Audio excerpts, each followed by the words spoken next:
You're listening to UCW Radio. In your face. What we got here is a failure to communicate. Oh, have I got your attention now? Greed, for lack of a better word, is good. You know what I mean? Money to be made in a place like this. Money never sleeps, pal. You're crazy. Don't run when you lose. Don't whine when it hurts. You know what it takes to sell real estate? It takes brass. I've fallen, and I can't get up. All right, welcome to Money Never Sleeps. This is a show where we talk about anything and everything that impacts the flow of money from around the corner to around the world. And I've been speaking about this for weeks, months actually, more than months, so quite a while, on cryptos, Bitcoin, and the whole market. Now you have, Bitcoin and the entire crypto market is slipping down. And it's not slipping down a little bit. People are used to the volatility. So it going down 10, 20%, even 30%, they're getting used to this swing. Okay, now what's happening here is that one of the catalysts of this is people are getting wind because it's being spoken about the tax implications when it comes to cryptocurrency. Okay, let me lay it out for you very simply in a sentence. You can't avoid paying taxes, period, the end. If you buy something and it accrues in value and you sell it for substantial value, you gotta, you have to pay your fair share, right? So I think that the crypto market isn't seeing this. I think that, investors think that they can just go in and out, take their money and go and have a nice day. The moment you take that Bitcoin, the moment you take that cryptocurrency and you're buying something else, you're creating a material event, and that material event something's gonna happen there. Now, if you bought it at $1 and you bought something for $1, then there's nothing going on. If you bought it for $1 and now it's worth $10 million and you go and you sell it, there's a price to pay there. And I think that investors are under the illusion that they don't have to go and do this. You got to, and even though you think that all of this is untraceable, guess what? Your account is held. If you have a wallet, okay, even that's not untraceable. Okay, but if you're holding your crypto at an exchange, it's traceable. Okay, because they are the custodian of the cryptocurrency. So once you put your Bitcoin or other crypto assets within an exchange, it's not yours anymore. They're holding it. You have an account with them. They're holding it in their treasury. They're holding it. So whatever you do, whatever you think that you're getting away with, you're not, because the bottom line is it's a traceable thing. And now that Coinbase is a publicly traded company, they're going to be complying, and regulations going to come down on them and other exchanges, and it's going to be heavy regulation. It's going to come down, and it should be there to keep things honest, to avoid things from getting out of control. Okay, Bitcoin coming down because of these words that were spoken on taxes.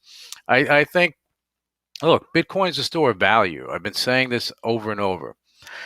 I was watching CNBC this morning, which I do this, and Jim Cramer came on. I love the guy, and he was talking about Bitcoin and crypto and NFTs. The bottom line is that I agree with him on this point, that Bitcoin is not a currency. It's not a replacement for any fiat currency. No crypto is really a replacement for it. You have stable coins that work with it, so it provides a safer environment to go and do things. Look at China. You have the Chinese yuan. They've made a crypto asset so that they can go and track. It makes everything traceable. It's going to avoid fraud, counterfeiting, and bank robberies and things of that nature. So all of this stuff is coming to pass. And if you think it's not coming to the United States, you're fooling yourself, because it will at some point. Every country, every major country on this planet, even on Mars, they're going to wind up going and adhering to having a digital asset representing their currency. It just makes sense. You just need to have smarter people at the helm to go and handle this so that there's no mishaps. right? So they'll figure that out over time. But Bitcoin coming down, it's a store of value, as I said. I don't, people that think that it's a currency, they're mistaken. I think that some smart people are going to come on, and I said this plenty of times. They're going to come on board and they're going to build on top of it.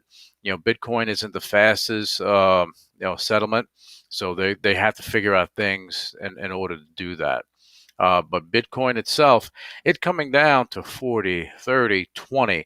Okay, all it does is create an opportunity for people to actually get better pricing or dollar cost average down if they wanted to.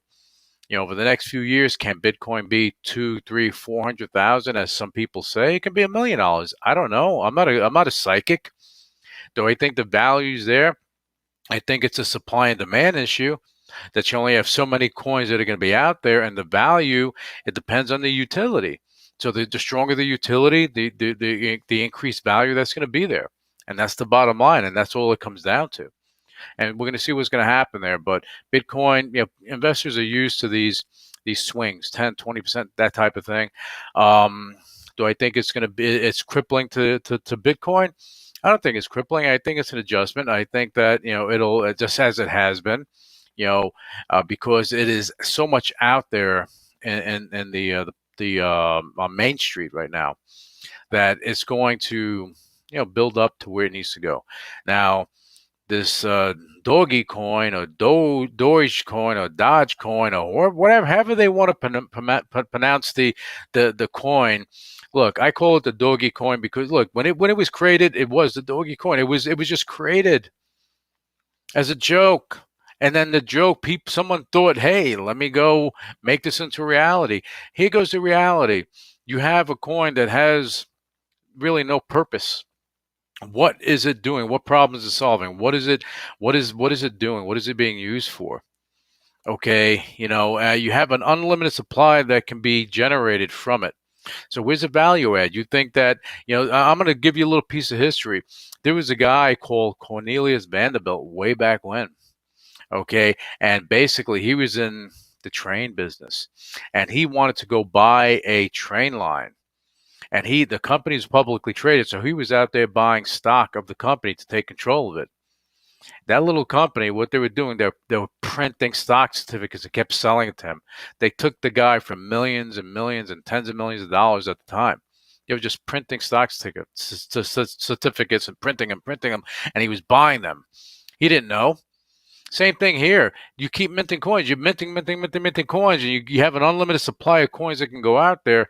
At some point in time, it's gonna come to a head, because again, it's not being used for something. If it was a stable coin, that's a different story. You can have unlimited coins with a stable coin, because it's a stable coin. You're using it for whatever it needs to be used for. Something that has this type of volatility, it puts a question on there. And I think that the SEC is, at some point in time, or the CFTC, they're going to go and do a probe on this, because it makes sense for them to do that.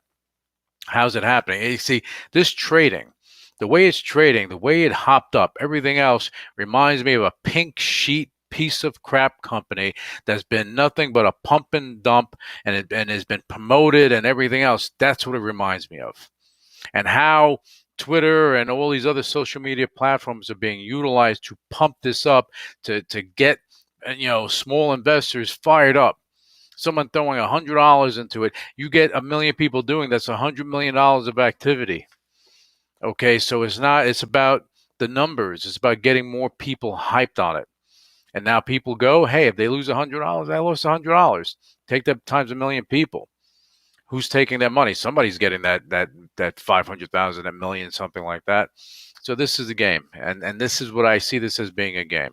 You can disagree with me all you want. I see that as being a game. Now let's go into NFTs. NFTs, non-fungible tokens. The basis of it is amazing, of what it can do.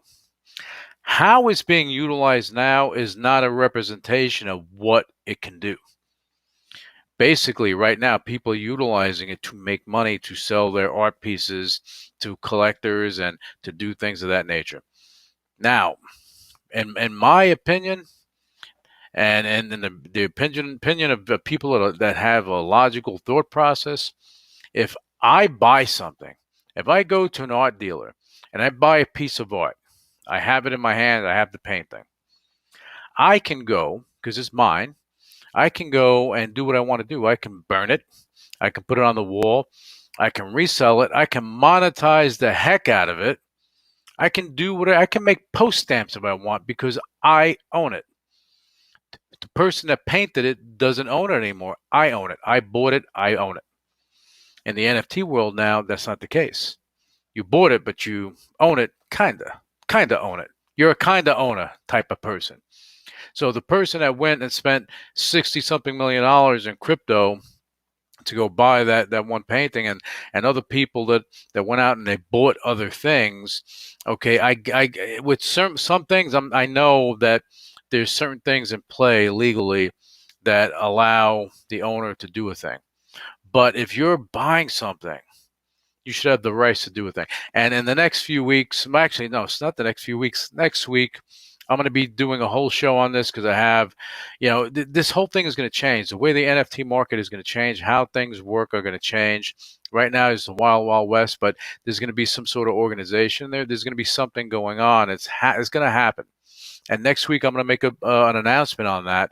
And basically, when, the NFTs and how they work, forget about what's happening today. How they work in general is genius, and they sit right on the backbone of other networks that are doing other things. So basically, it creates a very honest market. The only issue is how it's being used today, and how people are pricing it. As Kramer said, he said people are just pricing it with arbitrary numbers, and boom, somebody's buying it. But now, where's the value if that person can't sell it? There was, I forget the recording artist that sold an NFT with their music. Oh, no, sorry, with their art. They created art. They sold an NFT. The art sold for, I don't know, like $30,000 or something of that nature. And the bottom line is, a few months later, it's worth $2 million. So the value is it is perceived by whoever is buying it. Okay, so I think that you're going to have more of this going on, but I also think that there can be a better way of doing it, and I look forward to sharing that with you guys next week. It's going to be an interesting show with what I have to bring to the table. And now going back to the crypto market, and I say this, and I hope that you listen. I hope that you listen because the utility of a cryptocurrency is what is key. If it's just issued just to be issued, if it's just out there just to be out there, if it's not serving any purpose at all, what use is it? It's a store of value. To store what value? Where's the value? At least I can look at Ethereum and see the value. I can look at Bitcoin and see the value. XRP, I don't see the value yet because it's not directly correlated to Ripple, but there's something there if they should turn the wheel a little bit. All right. Other cryptos, that are backed by this and they do this, granted, they have their own utility.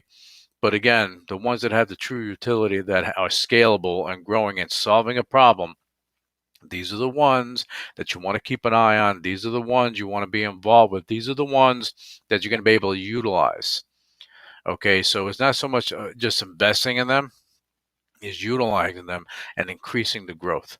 So it's going to be very interesting. Anyway, it's Friday, short show. I thank you for tuning in. I want to wish everyone an awesome weekend. Okay, and just go out and try to enjoy the weekend. And I'll be back with you next week. I'm going to have a couple of shows, but at some point next week, I'm going to have a show that I'm going to be speaking about NFTs exclusively, because I have a lot of things to talk about and something to bring to the table to share with you guys. And it's going to be, to me, I think it's going to be a game changer. Anyway, I want to thank you guys for tuning in, and I'll be back with you next week. Enjoy your weekend. Initiating shutdown sequence. You're listening to UCW Radio. In your face. What is your major malfunction? So let it be written. So let it be done. Ladies and gentlemen, my mother thanks you. My father thanks you. My sister thanks you, and I thank you. All opinions expressed by Luis Velazquez on the Money Never Sleeps radio show and its website are solely his opinions and do not reflect the opinions of the UCW radio show or their parent company or affiliates, and may have been previously disseminated by him on television, radio, internet, or another medium. You should not treat any opinion expressed by him as a specific inducement to make a particular investment or follow a particular strategy, but only as an expression of his opinion. His opinions are based upon information he considers to be reliable, but neither the UCW radio show nor its affiliates, parent companies, and or subsidiaries warrant its completeness or accuracy, and it should not be relied upon as such. The UCW radio show, Luis Velazquez, its affiliates, parent companies, and or subsidiaries are not under any obligation to update or correct any information provided on the radio show or on the website. His statements and opinions are subject to change without notice. No part of his compensation from the UCW radio show is related to the specific opinions he expresses. Please read the full disclaimer on MoneyNeverSleepsRadio.com.